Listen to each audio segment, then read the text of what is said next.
angazi ngithi ngiyakutshela umboneka kwamukele umnomzana Mbeki ukuthi abantu baseNingizimu Afrika abakwazi ukuba yithutha bonke ngamafupha akakwazi ukubhala nje into ayiqashisa athi inhlangano yakhe kanti ukhuluma nathi. Lokhu ngikusho ngoba udaba lomhlaba lapha eNingizimu Afrika akulona udaba lwe-ANC, akulona udaba lwe-PAC, akulona udaba lwe-AZAP, akulona udaba lwe-IFP noma le udaba labantu baseNingizimu Afrika kakhulukazi abohlanga. uKhongolose lo wathi umuqanja waqanjwa amafela nkosi namakhosi elela umhlaba, ngakho abangathi mabekhuluma abantu abanjengomnumzana Mbeki bakhulume ngathi bonke ubuhlakani nodaba lomhlaba into kaKhongolose noma into yakhe. Asingeneni ke into ayibhalile.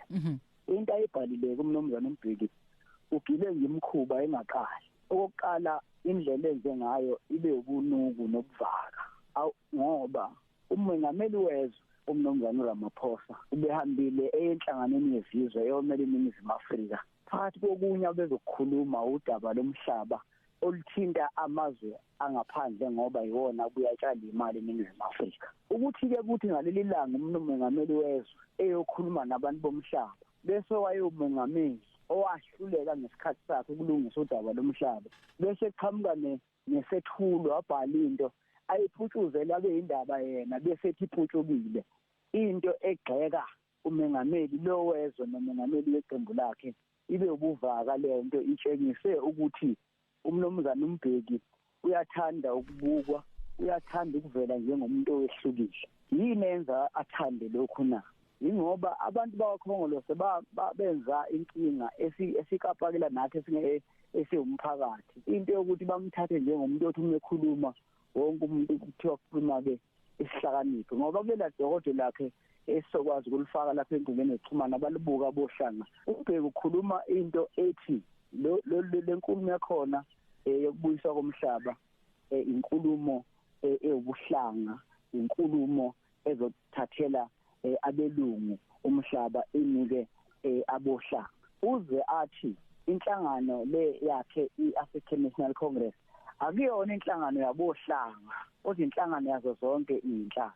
Yiko ngithe eqaleni indaba yakhe ke leyo uma ekholwa yilokho kulungile kodwa akangathuma esilwa zinkulumo zangaphakathi eqenjini ngoba utshengisa ungalihlonisa iqembu lakhe akade likhuluma ngale ndaba wangayihlonipha nomengameli okufune ngabe uma ubenenkinga ayiqenjini lakhe athi cha nanku umbono abukho ubufakazi bokuthi ube waya ebranchini yakhe wayoxoxa uthi hayi mina njengoMbeki ngibona kanje. Akukho ubufakazi bokuthi wakhuluma nomengameli wathi yena ubona kanje. Lokho ukuthi bese ekhipha idokodo athi ulikhipha njengomnumzana Mbeki inhlangano yakhe iMbeki Foundation itshengisa ubuvaka bokuthi akafuni ukuyoncintisana nemicabango nabantu baseNingizimu Afrika, akafuni ukuyoncintisana nemicabango nabantu beqembu lakhe ukuze umcabango wakhe phela nawo ukwazi ukufaka esikalini bakhulume ngawo. Kodwa kumqoka kakhulu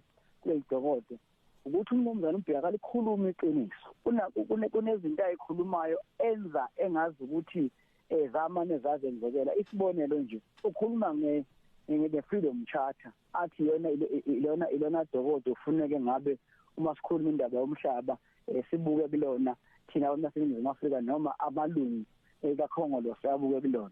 Akasho lutho umnumzana Mbeki ngomqulu ka1943 mhla kushintshwa iNative Congress Constitution lena kusuka ukukhumbula iANC yaqala South African Native Congress esishintsha yaba African National Congress. Akasho ukuthi yini yenza bashintsha kanjalo laba beshintsha. Yiko ngithi ke umholi ofuna ukukhuluma nathi njengoNingizimu Afrika kukhuluma iqiniso ngeke akufihle okunye acaba okungathi mangase akuveze kuphikisane nalento yakhe ayikhulumayo engenza umqondo uma uyifunde yonke. Okwesibili akakhulumi ngomqulu wayo ANC obizwa ukuthi African Claim ka1943 kodwa kakhulukazi akakhulumi ngeprogram of action ka1949 yayi ANC. Lamadokodo wonke dadewethu ngizozama ngawo zonke indlela ukuthi namhlanje ke ngiwafake lapha enkundleni zokuxhumana bayibukele bona bohlaka ngifake nayo lo mbhalo kaMnumzana Mbeki ngoba ingozi yalo mbhalo ma singakhulumi ngawo njengabantu baseNingizimu Afrika. uMbeki ufuna ukushintsha noma ukuguqula umzabalazo wethu awenze ibhola into athanda ukuthi yena la ehleli khona mehleli yedwa ayicabange bese iphupha acabanga ukuthi yiyo umhlaba eNingizimu Afrika akubona into kaANC neANC nayingalenzi iphutha akuyona into kaMbeki akuyona into kaDA kodwa yinto yabohlanga owami-ke umbono ekugcineni uthi sesifikile isikhathi ngiyakuphinda lokhu dadewethu uma uzokhumbula sengikusho kwesibili okwesithathu kwanamhlanje ingozi abohlanga abangayenza bazenzele yona nezizukulwane ukuthi bayekela amaqembu ezepolitiki benze lento emqoka kangaka okuthiwa umhlaba kube yinto nje yokukhankasa nento yokuyinweba nento yokuveza ukuthi uhlakaniphe kangakanani bayeke ukuyithatha bathi hey maqembu ezepolitiki baholi bezepolitiki ayeluswe yithi abalikazi bayo phakathi kwenu ofuna ukuhamba nathi siyomvotela ofuna ukuhamba nathi siyokhuluma naye kodwa uphikisana nathi siyoba ngaphesheya ngoba ingozi yokushiyela lento kumaqembu ezepolitiki uvuka abantu banjengoMbeki uthi uMbeki kuleli phepha lakhe isimangalisi uthi uhulumeni wabohlanga uhlulekile ukulungisa udaba lomhlaba eminyakeni engamashumi 20 akasasho uMbeki ukuthi wayekuphi yena ngoba uMbeki uyena owayephethe lelizwe uMandela kwakukusho nje ukuthi umengameli akaze abe umengameli uMandela wayemuhle nje lapho ehamba esikhulumela kubantu bomhlaba kodwa umuntu wayephethe intambo umnumzana uMbeki ukuthi kakhuluma ukuthi bonke abanye abahlukelelekile angayibali yena esikulenkinga esikuyona lithe lami uMbeki umelalele kufuneka usilinde umzizi isife bese uqoqa lengane yami yakho ngoba thina sinasi ufakazi lokuthi wena okwathi abohlanga beqhamuke nohlelo ekuthiwa iRDP beqhamukele nabo wena Mzizi wahamba washintsha wafaka ugiya sikule nyaka esikuyona